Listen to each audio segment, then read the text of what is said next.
All right, so let's take about 15 minutes for a little bit of conversation, and then we'll come to Q&A. So I just have a couple of questions, one really for each of you. For you, Chris, one of the aspects that Gramsci writes about is the old's failure to recognize the crisis. Those entrenched powers who are old, that are still entrenched and not allowing the new to be born. How conscious do you think our hegemonic old are of this period being a period of crisis? And I don't mean just of the right, but of the left. No, I think the word interregnum is right. I think that the credibility of neoliberalism, global capital, has been shredded, and the lies, as I mentioned in my talk, have been exposed. I don't think that the counterforces on the left have yet replaced that with a vision, what Gramsci would call a counter-hegemony, that has captured the popular imagination. And until that is done, the ruling elites can deal with sporadic and localized Standing Rock, fracking sites, Black Lives Matter. But once these movements coalesce around a particular vision, and once that vision is something that is ingested within the body politic, then they're in tremendous trouble. Alexander Berkman actually wrote an essay about this. He talked about a period of revolutionary ferment as being invisible, like water boiling on a kettle, when the credibility of the old regime dies, and then when you don't actually see those undercurrents, which I think we're undergoing.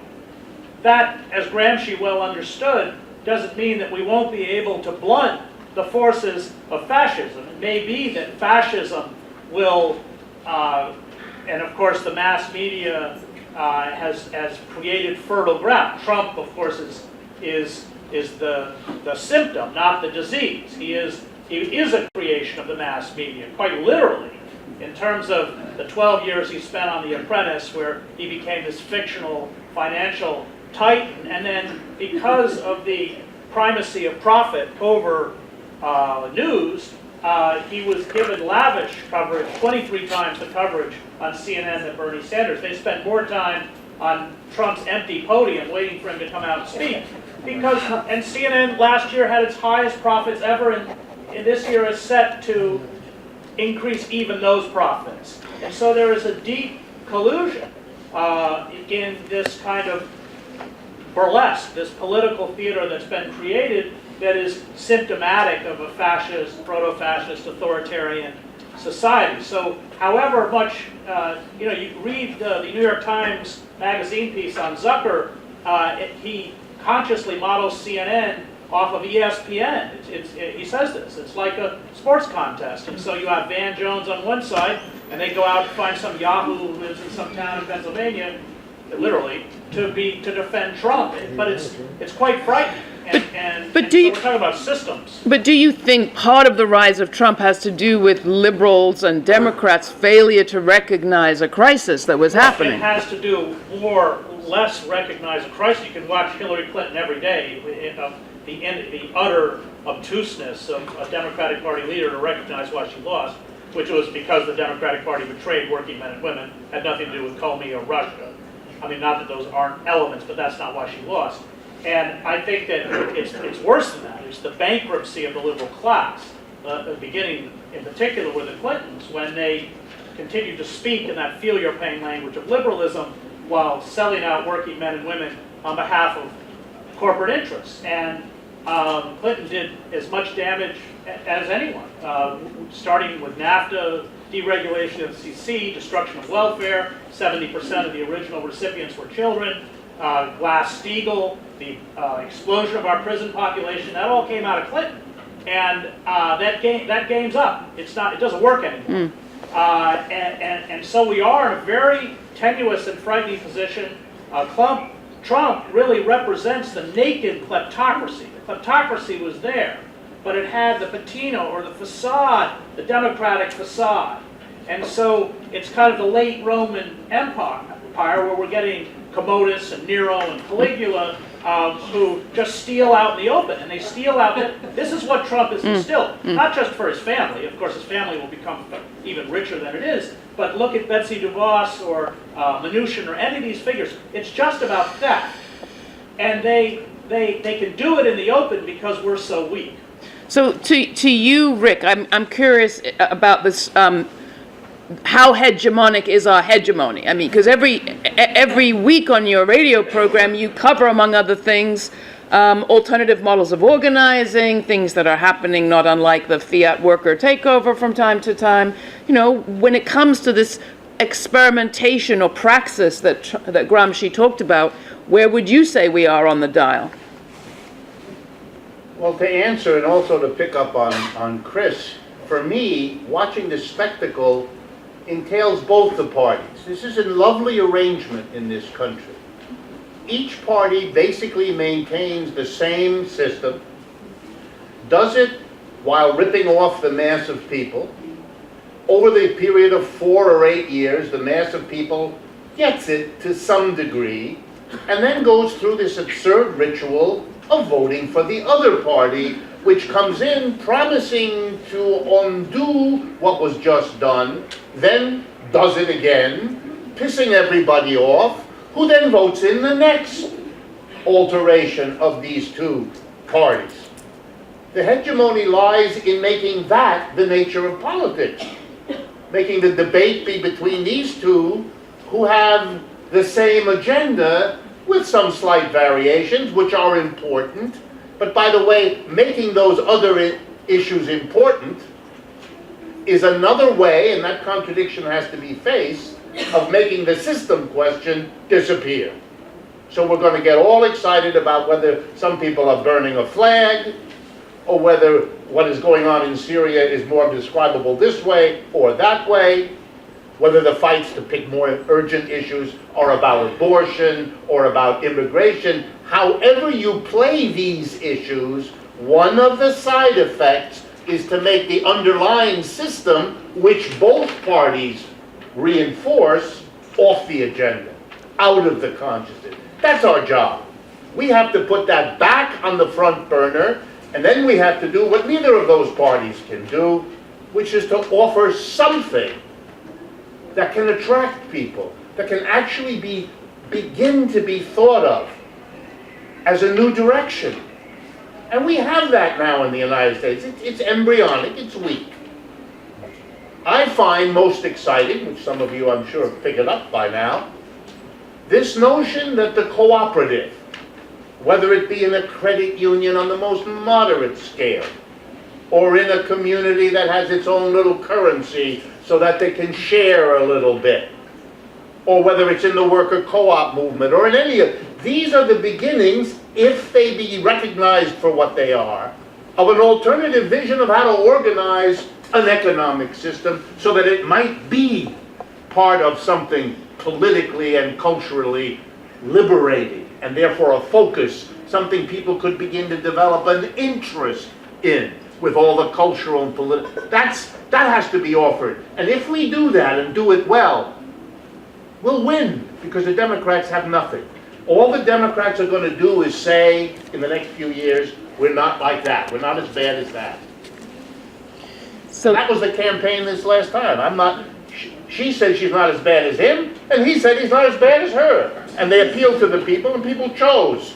So let me bring Kate into this, and maybe you could just give your microphone to Kate. One of the reasons I'm so taken by those women and workers of Turin in I think it was 17 or 18, one of those strikes, was because there they were in wartime. Suddenly the majority of those who were participating in the strike, 64% I think in 1917, even though they were only 25% of the working class population, but women were suddenly in a new role. They were also still having to feed their families, so they were the ones feeling first and foremost the food shortages, and so they were literally going from the bread lines, which were very long, to the factory floor. And then I love the way that they merge. You're going to give us bread, but that isn't all we want. My question to you is, what would Gramsci perhaps say, or maybe better, what would you say, about how we deal with this moment where the subaltern groups that you describe are still in this country most often pitted against each other, or as Chris said, used to kind of bludgeon one another without what you described so beautifully as appreciation for the upward movement of consciousness, which is a whole different thing from pointing fingers and attacking people for what they don't know. Right. Well, I think one of the things that is really important in Gramsci is the particular way he thinks about culture. And for him, and this is one, I mean, class is lived through these various kinds of culture. And for him, these cultures are something that are dynamic, and they are something that are brought into being. And one of the tasks of a progressive political movement is precisely this kind of cultural struggle. Gramsci says at one point that one of the most important fronts in the struggle is the cultural, that we need this cultural front.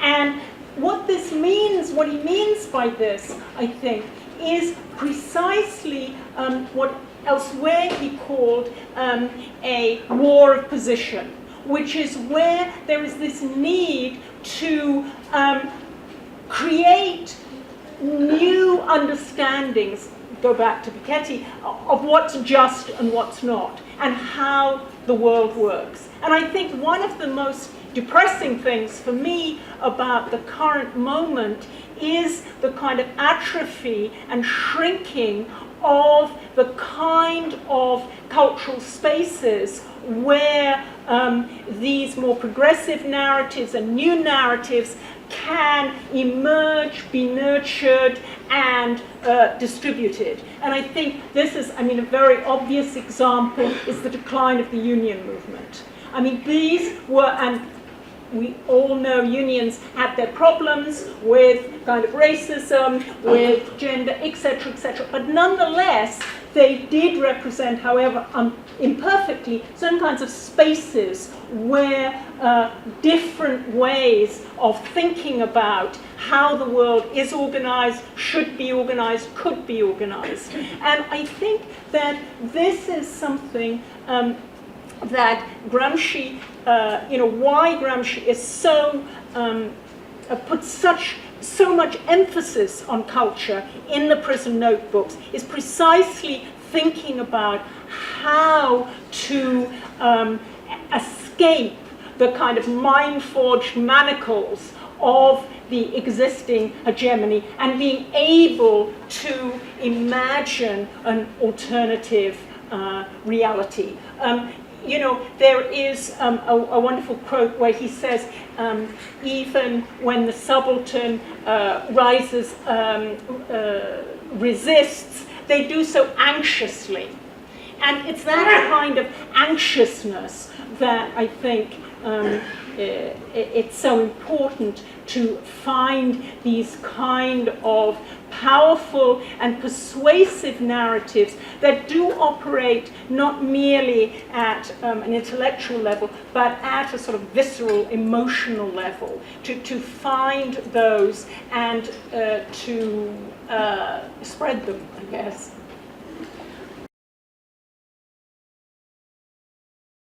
Okay, so my question is for all of you. So I heard, yeah, okay. So you guys mentioned a lot, you talked a lot about narrative, about cultural hegemony, about cultural fronts. And one term that I didn't hear come up that I'm interested in hearing you all kind of assimilate this into what you were talking about is the concept of reification. So I'm thinking of Marx and specifically the material conditions, so not cultural conditions that render social reproduction, right? So I'm thinking about workers who are quite conscious of the fact that they're being exploited, right? But who don't do anything because of their material conditions, not ideology. So that entails the great risks of organizing, etc. So how do you assimilate that more materialist reading of Gramsci and Marx within your conceptions of social reproduction? Great question. Thank you. Who was the question?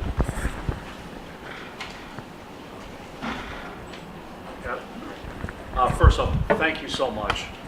Second off, I think that before we attack Trump's weaknesses, we have to go after his strengths, and he's a brilliant media manipulator.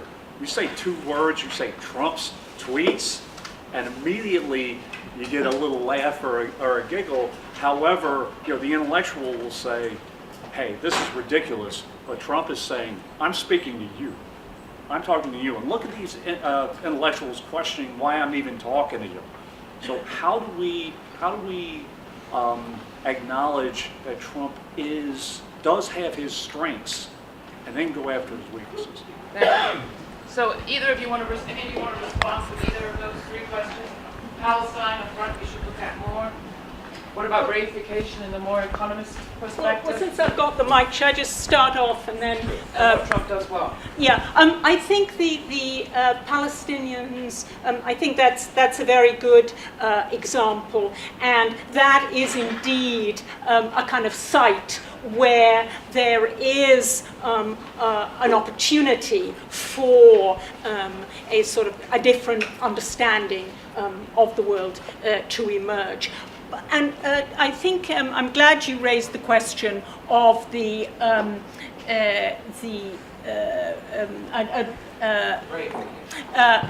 question of material realities, because this, I think, is very, very important. In a way, for Gramsci is very much a Marxist.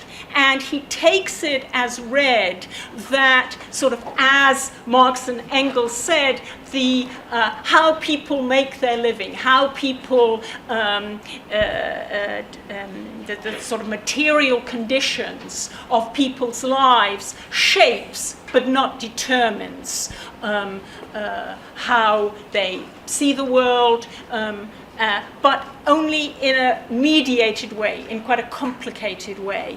And I think that this is something that, if you read the prison notebooks, you see is always sort of threaded into his analysis of how hegemony works. And one thing I just would like to say about hegemony is that it is not just about narratives and ideas. Hegemony is about things like control of the schools, control of media, control of where people can get jobs. It's about those kind of real material realities that help to shape lives. And on the question of Trump and Trump's tweets, and this, I think that Trump is a very good example of someone who has mastered this common sense narrative. Now, and I think one of the problems that those on the left face is that it's much easier to go with the prevailing hegemony. And basically this is what Trump is doing. And so it's much harder if you're going against that grain and really trying to fight it. But I think it is absolutely crucial that there is a kind of progressive common sense. And someone who comes to mind, I think, who is good at doing this is Michael Moore, who does this. But the only thing I would add, and I'm intentionally a little bit provocative here, is I don't think Gramsci would allow the premise of your question. Culture is part of the material life. Just as the concrete experiences on the job shape how you think shapes your concrete experiences on the job and what they mean to you. Literally, what the experience is shaped by your thinking. That's what used to be called, before it got devalued, a dialectically materialist perspective, that you understood that the harsh realities of job and survival literally shape your thinking, but the other way as well. It's a dialectic back and forth, so that culture is given the same importance in shaping what happens in our society as are those what used to be called the material realities of earning your living. On the point about Trump, for me the best example was the way that he and he's one of many who does this, takes the misery, cultural, mental misery imposed on the mass of the American working class, either by their unemployment or their work in a meaningless job, or a job that has only the technical function but never the design or mastery or direction of what's going on, and that's the vast majority, and very cleverly shifts it. It's not about the system, it's not even about your employer. It's about the bad government. You see, the bad government and the nasty Democrats who look upon all of you as miserable, smashed down people. Why, you might even call them all deplorables. Why not? He uses that very creatively to make masses of Americans very angry at politicians of both sides, but particularly the liberal ones, who seem to care about making things better for poor people or immigrants, but leave the mass of those who are working and oppressed. So they begin to feel that their enemy is what Trump wants their enemy to be. We have to be saying, no, that's a mistake. He's the 1%. Here is where you're miserable. That's the argument. And then they begin to see and experience that very oppression and that exploitation. Yeah, I would only add that the liberal class, the liberal elites, hung in with a Democratic Party that completely turned on the working class. And this has created an existential crisis, which Richard Rorty wrote about actually in his last book, Achieving Our Country. I watched it in Yugoslavia with a feckless and ineffectual liberal elite. And what happens is that they happened in Weimar as well, they turn on that liberal class, which has betrayed them. But what's dangerous is that they turn on the supposed values that liberal elite said they propagate, but of course they don't. So, I mean, who suffered most as a group following the 2008 crash? Well, we know, statistically, it was African Americans. Exactly. And the liberal elites will speak in that language of inclusivity and multiculturalism, but they've upended it. I mean, what has feminism become? Feminism, as it is for me defined by Andrea Dworkin, is about empowering oppressed women. But feminism in the hands of the neoliberals is about a woman CEO or a woman president, or, as to quote Cornel West, a black president who serves as the black mascot for Wall Street. And this has created an opening for the proto-fascists, because the liberal elites give credibility to their argument.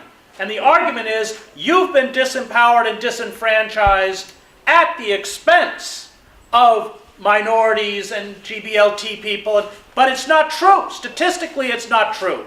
The liberal class has betrayed these people. I mean, for the bottom 3/4 of African Americans in this country, life is worse than when King marched on Selma. But they peddle the fantasy, the myth, the lie of a post-racial society and opportunities, and this plays right into the hands of demagogues like Trump, who can use it to say these people have been empowered at your expense. And that creates a very incendiary and very dangerous political climate that we are all in. Before we close, we must, I think, address war just for a moment, because one of the points of the Gramsci story that's so important is the point at which liberal parties in Italy supported the invasion of Libya and supported the war. Talk, if you can, about war in this context and the role that war and militarism plays in all of this, because I think in all of the factors that we consider about our reality, somehow our ongoing series of wars doesn't come in for as much attention as it needs to. Well, that's a very important point. And Gramsci, like Rosa Luxemburg, understood that the socialist parties, by signing on for the war efforts, whether that was in Germany or whether that was in Italy, was disastrous. It essentially channeled the passions of the proletariat and the working class into the war effort. There's a quote by Gramsci where he says, he deals with exactly that point. He says, but it is not enough that a revolution be carried out by the proletarians for it to be a proletarian but is it enough for it to be a proletarian revolution? War too is made by proletarians, but it is not, for this reason alone, a proletarian event. For it to be so, other spiritual factors must be present. There must be more to the revolution than the question of power. There must be the question of morality of a way of life. Nationalism is a wonderful mechanism by which, and it worked in the First World War, across the board, including in our own country, in diverting the left. And we go back to the Cold War. I mean, this was part of the destruction of the left in that element of the liberal class, the left had been decimated, let's say, but that element of the liberal class, Henry Wallace coming to mind, that was not pro-war, was destroyed. And the last vestige of that, a traditional liberal who opposed imperialism and the military evisceration of our country, was George McGovern. And what happened to McGovern was that both sides, both Democratic and Republican elites, joined forces to destroy him. So I think that's a very important point, that though you cannot be a socialist unless you are an anti-imperialist. And what is killing this country, the most dangerous institution to this country, is the military, which is now, it cannot be audited, it cannot be checked, the entire society is being militarized. The forces of oppression that are used on the outer reaches of empire, drones, wholesale surveillance, militarized police that use lethal force against unarmed civilians, all of this is coming back. And this is how empires die. They are hollowed out from the inside by their resources drained and squandered with 16 years of war in Afghanistan. And then the harsher, the brutal forms of control on the outer reaches of empire migrate back into the heart of empire, which is precisely the historical process that we are undergoing. It also can be seen, the solidarity of the two major parties around capitalism being a wonderful thing. I don't know if you caught a few months ago, somebody asked the speaker from California, Ms. Pelosi, a student, I believe, asked a question about capitalism, and you could see, if you saw the video, the befuddlement on her face, and she answers, but we're all pro-capitalist. The very question, that there would be a question about it, she was unprepared for, because it's off the radar. Well, the same thing goes with most of these military adventures. If I'm not mistaken, when Trump did that out of nowhere attack in Syria, a whole lot of Democrats said, well, that's the first good thing he did.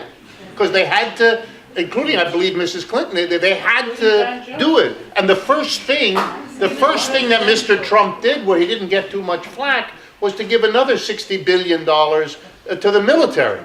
It's one of the earliest acts of his thing. And again, for those of you who don't know, the United States already spends more on military than the next 10 countries combined. It's really important to understand that China and Russia don't come close to spending the kind of money that we have, etc., even though they don't represent the kinds of threats that they ever did. So this is, again, off the radar, can't be discussed. The military and the two parties are all of a piece, and we fight literally over the crumbs that are left. Because that issue, capitalism and war, are the you can't touch it kind. But that is also a weakness, because that, having been undiscussed, becomes fertile ground for us to begin to say, hey, what about the link between those two? And who declared that those can't be questioned, those can't be attacked? And there's a population that doesn't know how to respond to what we might say any better than Mrs. Pelosi was able to respond to a question about capitalism. And then you have a global scenario of blaming the values of the invader who is pummeling your country. Go ahead. Yes, I don't have much to add, but I would just say that I think this whole kind of, I mean, the whole question of sort of on or off the radar, this is what Gramsci's notion of hegemony is really good at helping us to think about. What is it? Because hegemony doesn't mean that you think everything's great. It means that you think there is no other way, there is no alternative, and that is incredibly powerful. And I think on the war question, I would just, I mean, Ernest Gellner, who was I didn't always agree with. But he did, in his little book on nationalism, he did have the wonderful example of this problem of the postal misfunction of the angel of history. How the angel of history was supposed to deliver the revolutionary impulse to the working class, but unfortunately, by a dreadful oversight, it got delivered to the nation. And the left has been trying ever since to get that message redirected. All right, redirect everybody. Your work is clear. Thank you. Yay! Kate Tran, Rick Wolf, Chris Hedges.